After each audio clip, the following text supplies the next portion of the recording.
बचपन से ही हम सुनते आए हैं कि हिंदी हमारी राष्ट्रीय भाषा है, लेकिन इसको लेकर बहस भी होती रही है। कई कहते हैं कि हिंदी हमारी राष्ट्रभाषा है, तो कईयों का कहना है नहीं। साल 2017 की बात है। कांग्रेस नेता शशि थरूर ने फेसबुक पर एक पोस्ट किया। पोस्ट में लिखा था कि हिंदी हमारी राष्ट्रभाषा नहीं है। ऐसे कई नेताओं के कईयों बयान आ चुके हैं। अब सवाल ये उठता है कि क्या वाकई हिंदी हमारी राष्ट्रभाषा नहीं है? अगर राष्ट्रभाषा नहीं है तो क्या है? आइए जानते हैं इस पर हमारा संविधान क्या कहता है। संवैधानिक पहलू पर जाए इससे पहले एक और बयान सुन लीजिए। पूर्व उपराष्ट्रपति वेंकैया नायडू ने 2022 में हिंदी को राष्ट्रीय भाषा घोषित करने को कहा था। संविधान सभा में हिंदी के इस्तेमाल और दायरे को लेकर तीखी नोकझोंक देखी गई थी। एक सदस्य आरवी धुलेकर ने कहा था कि जो लोग हिंदुस्तानी नहीं जानते, जैसा कि उस समय हिंदी कहा जाता था, उन्हें भारत में रहने का कोई अधिकार नहीं है। जानकारी के लिए बता दें, संविधान ने हिंदी को राष्ट्रीय भाषा घोषित नहीं किया है।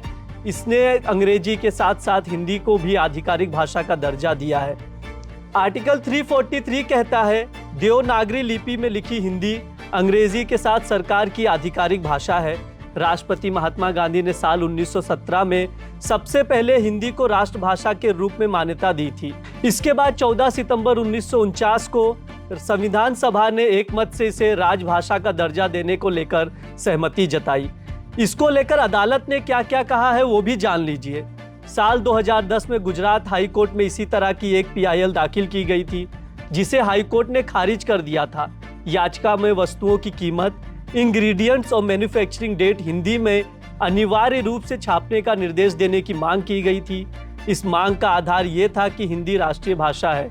इस पर जज ने कहा था, आमतौर पर भारत में अधिकांश लोगों ने हिंदी को राष्ट्रभाषा के रूप में स्वीकार किया है। कई लोग हिंदी बोलते हैं और देवनागरी लिपि में लिखते भी हैं, लेकिन रिकॉर्ड पर ऐसा कुछ भी नहीं है जिससे पता चले कि हिंदी को राष्ट्रीय भाषा घोषित किया गया है या इसके लिए आदेश जारी किया गया है। अब राष्ट्रभाषा, राजभाषा और मातृभाषा में अंतर भी समझ लीजिए। राष्ट्रभाषा किसी देश में सबसे अधिक बोली और लिखी जाने वाली भाषा होती है, यानी सबसे लोकप्रिय। ये देश की आधिकारिक भाषा होती है और देश का प्रतिनिधित्व करती है। जैसे डेनमार्क की राष्ट्रभाषा डैनिश है और ब्रिटेन की राष्ट्रभाषा अंग्रेजी है। वहीं राजभाषा की बात करें तो इस भाषा का इस्तेमाल प्रशासनिक कार्यों और सरकारी कामकाज में होता है। जैसे हिंदी हमारी राजभाषा है। मातृभाषा से तात्पर्य हम जहाँ पैदा होते हैं वहाँ की बोली से है। अगर आप महाराष्ट्र में पैदा हुए हैं तो आपकी मातृभाषा मराठी होती है।